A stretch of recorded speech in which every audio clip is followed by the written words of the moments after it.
Welcome back to the show. It's Michael Baisden talking about domestic violence. Dr. Janet Taylor's on the line, and as you all know, she has 4 daughters. The youngest is 18, so she's had her experience with 4 girls.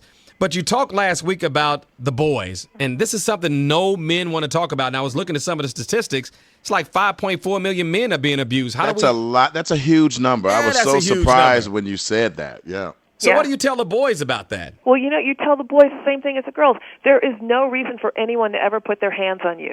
And again, the same for domestic violence. It's emotional, it's physical, it's sexual. If you feel uncomfortable in a relationship, then you need to either get out of it or talk to someone about helping you get out of it. It's harder for boys, Doc, because we get called, they're getting called punks and sissy and all kind of bad words. And it's a catch-22 because if they fight them back, then what? Exactly. But I think you have to look at what it means to you. What is this relationship doing to you? And that, there's that catchphrase that love shouldn't hurt.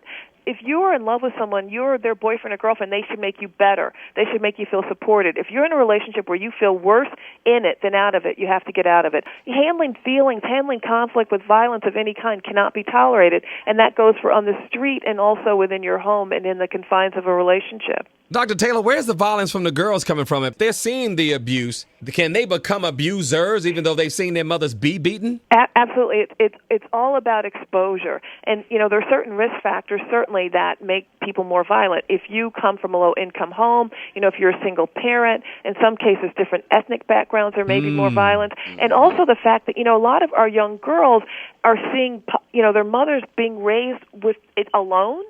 And so you have to think, what do I sacrifice just so it won't be by myself? Yeah. And I think our young girls and young women have to understand, it's okay to be alone. You don't have to put up with domestic violence, emotional violence, or abuse, and we teach them that early. But what do we see our own, mothers with? Because they want somebody, in their bed or on their arm.